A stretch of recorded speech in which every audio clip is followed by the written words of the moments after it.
What's up everybody? Hope all is well. I think I found a diamond in the rough. Do you like first-person shooters? How about RPGs? What about roguelites? If so, I've got a game for you, even more so if you like all three. It's called Gunfire Reborn. It's a lean amalgamation of genres that results in some really fun and addictive gameplay. Shoot, loot, level up. I have no idea how it escaped my radar at launch, but I've been having so much fun, I wanted to make a video and share. So let's talk about it. Gunfire Reborn is a clean and equitable assembly of the three genres. All are good, none are earth-shattering. Absent just one, I do think the game struggles, but together in this mixture and with this execution, it's a fulfilling experience in each regard. FPS mechanics are solid, albeit a bit limited and dated. Gunplay and abilities are crisp and clean and carry a certain weight, but I find mobility overall a bit limited. RPG mechanics are deep, allowing you to grow your character's power in a variety of ways. In the roguelite aspect, my god, the gameplay loop is sublime. Right from the start, Gunfire Reborn immerses you in a sea of options, guns, several characters, talent, scrolls, inscriptions, and so much more. Some permanent, some change with each run, some change during the run. It all contributes to a highly variable and replayable game. Now, I know what you're thinking. You're looking at the graphics saying, I don't know, it looks dated or maybe low budget, and to a degree, it is. Early access was 2020, so it's a solid 2 to 3 years from development, which in today's industry can be a lifetime. In the studio who made it, I hope I pronounce this right, Dewey Games, isn't in the AAA biz with AAA budgets. But I'd encourage you to look beyond the presentation and instead focus on the gameplay. It's a decently fast-paced shooter that isn't trying to sell you a world, it's selling you an experience, and the real value in said experience is the gunplay. Hades and Borderlands come to mind as the two most closely parallel games I've played. Like Hades, Gunfire Reborn manages to distill the game down, leaving essentially no wasted time or actions while also making each dungeon crawl unique. And like Borderlands, Gunfire Reborn takes pride in just straight up blowing the lid off this thing and letting player power run wild to obscenely devastating degrees.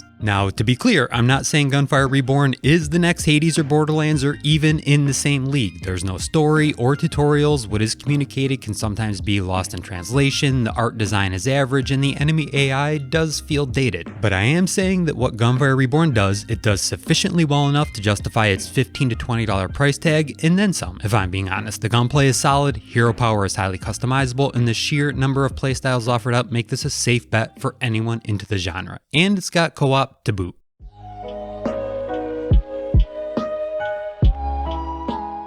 I think the best way to explain Gunfire Reborn is to sort of talk through each of its elements, and probably the best place to start is with its roguelite elements. These are often defined by their tight gameplay loop, and in this regard, Gunfire Reborn doesn't disappoint. You start each dungeon crawl with just a single weapon and talents you selected via leveling up, more on talents and RPG elements later. The goal of each crawl is to simply clear every room, and as you do, tools for powering up are dropped. These could be weapons with various affixes, scrolls which provide unique perks, goblets which provide additional perks called ascensions, and there are two vendors that randomly appear along the way called craftsmen and peddlers. Craftsmen let you level up the weapons you've obtained via this dungeon run, and peddlers just sell stuff. Now, all of these things I mentioned are temporary and exist for just this dungeon crawl. However, there's one additional item called a soul essence that drops from enemies in chests. These let you level up actual talents which are persistent and exist across all your characters all the time. Every few rooms you'll encounter a boss. Your power grows as you progress through the rooms, but so do the enemies. If you die, the slate's wiped clean aside from the aforementioned soul essences, which you can now use to unlock talents, get a little more powerful, and try again. That's it in a nutshell. Like I said earlier, it's a straightforward shoot, loot, level up situation.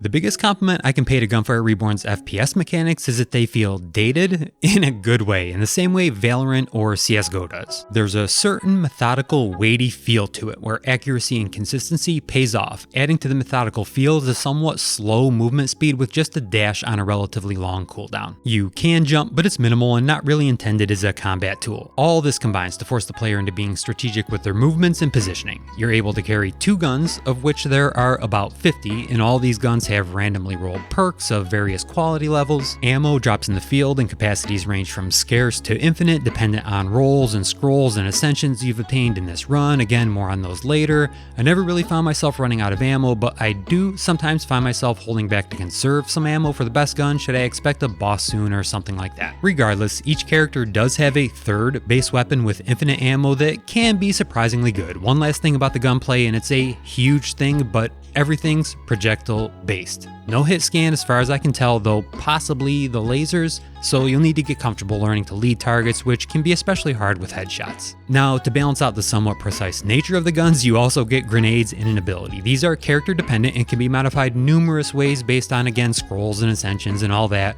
Both are great and really add to the variability of all. In my experience, they're best used as setup tools and aren't really get out of jail free buttons. Enemies affected by grenades and abilities typically take more damage or are slowed, stuff like that, but these really shine when they get powered up via ascensions to, I'm talking like S tier levels. The magic sauce to the gunplay though are the damage types, of which there are 5. I can't really do damage types and their impact on gameplay justice here. It gets really deep with multiple effects, proccing and chaining off others, but here's a brief summary of my current understanding. There's normal damage, fire, electric, corrosive, and something called true. Fire, which applies the burning effect for flesh, electric applies the shock effect for shields, and corrosive applies the decay effect for armor. True damage doesn't come directly from a weapon, rather it refers to damage done between enemies should you apply like a chain lightning effect. Now, the challenge to all this is you can only carry 2 weapons, but there are several damage types you need. Electric and corrosive are the safe bet for me, but some weapons like the bows are so good you'll be tempted frequently to take the less safe and obvious choice. It's just like Borderlands in this regard, but in my opinion, actually a bit deeper. It takes a while to really grasp how it all links together, and even then it can change so rapidly during a dungeon that you aren't really 100% sure what's proccing or how to even maximize it all. For some, this can be disconcerting, but for the PvE nerds like me that love min-maxing, it's great. I've just about nailed a corrosive build that suits my playstyle, and man, I can melt entire rooms in seconds. It's a fantastic power trip. So yeah, as an FPS, it's pretty solid, assuming you aren't looking for mobility-based gameplay.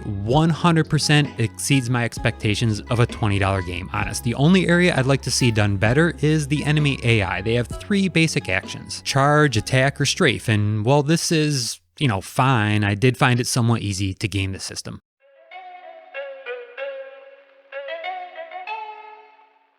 So RPG mechanics, I was actually pleasantly surprised by the mechanics at play here. Granted, there's no story or dialogue, but you can develop your character in whatever way results in a playstyle you like. Player power is leveled up in several ways, and all 6 characters play distinctly different. There are a few critical components worth covering in this section for a better understanding of just what leveling up looks like, so let's cover those quick. The big ones, talents. As I mentioned earlier, as you kill enemies and clear rooms, you obtain a currency called Soul Essence. Use these to unlock talents. Early on, they're cheap and stack up quickly, but as you advance down the tree, talents get more powerful and significantly more expensive. Every talent unlock boosts your character level by 1, and new playable characters are unlocked at certain level thresholds, 25, 40, and so on. From my experience so far, this hasn't been a bad grind. You should have a new character unlocked within the first few hours of playing. You can also bypass leveling up and unlock some characters by simply paying Soul Essence directly for them. Each character has unique abilities, base weapons, and combat styles, but again, the talents you select are consistent across all of them, except for a handful of character-specific talents over there on the right. Once a talent's unlocked, it's unlocked and active for all your characters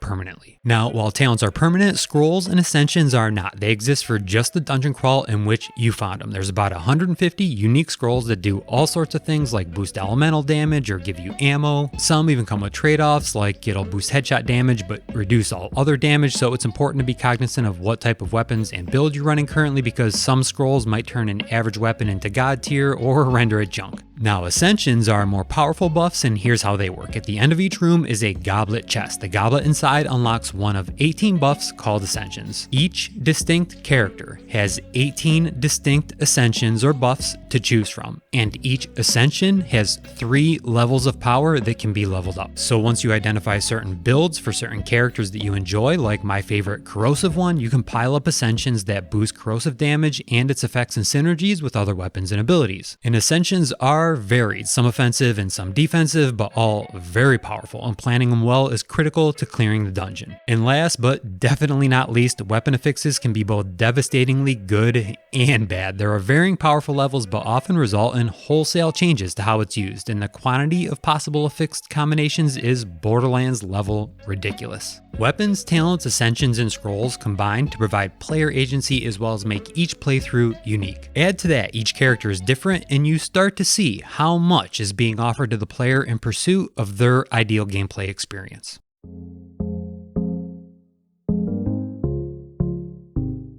So final thoughts, Gunfire Reborn really scratches that PvE itch for me. As someone looking forward to Overwatch 2 PvE, I really hope they find a way to incorporate the excitement and anxiety each playthrough brings like they've managed to do here. It's so replayable and there's a lot of legit aim mechanics demanded from you, as well as a hefty dose of situational awareness and strategy. Like I said, I'm only about 20-ish hours in, but I've enjoyed it a lot so far, and see, I'm just scratching the surface. In that regard, I do worry I left some critical things out or got some things wrong, but worst case, I hope I at least got you interested or maybe even excited to give it a shot. Sure, it could be prettier, though admittedly the procedurally generated worlds have their moments of splendor, but again, Gunfire Reborn isn't about the world, it's about the experience, and in that regard, I think they did an admirable job. $20 on Steam now and coming to consoles TBD this year. I imagine something like this might even end up on Game Pass. It's a perfect fit. And with that, I am done. I appreciate you taking the time. Take care of one another, and I will see you soon.